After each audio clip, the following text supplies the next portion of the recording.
Duxbury's multi-million-dollar dredging project has come to an end. PCN headed over to the harbor to see the last scoops of ocean floor get loaded onto the barges and taken away before all of the earth-moving equipment is broken down and permanently removed. Brian Sullivan brings us the story. Here's a sight that for the past few months people have gotten pretty used to seeing. And honestly, most folks seem to really enjoy it.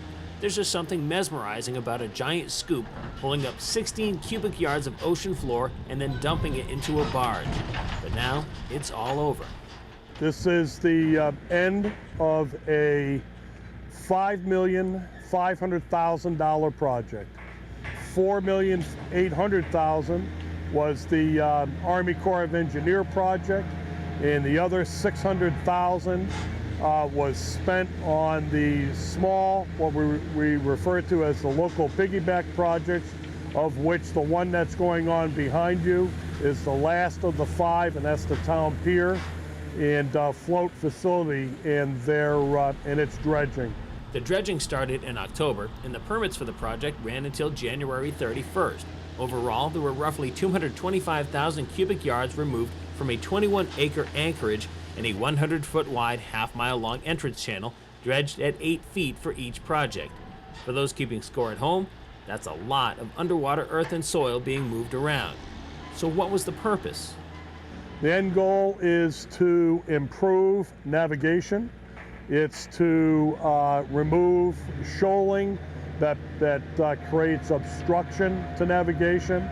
And the most vital part of this whole program, and actually why we're standing here today, is that the town of Duxbury somehow, some way convinced the Army Corps of Engineers and the federal government that public safety was being jeopardized. We were not able to respond our police boats at the time of low tide, which created a terrible situation as far as protecting our region and our residents. Once all of the equipment is gone and things return to normal, what can we expect to see?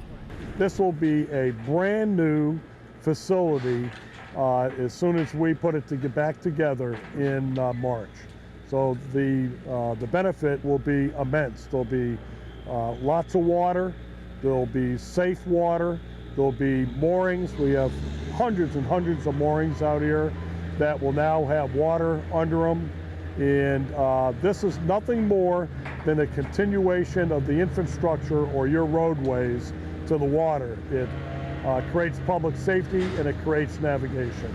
And on the public safety aspect of the project, there is a 32-mile shoreline to deal with, as well as 18 square miles of waterway, which now will be easier to navigate, protect, and secure, thanks to this project. That's what makes this project so vital, enabling us to respond.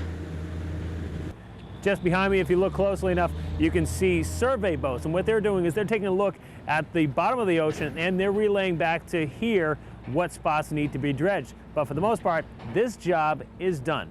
Reporting from Duxbury, Brian Sullivan, PACTV Community News.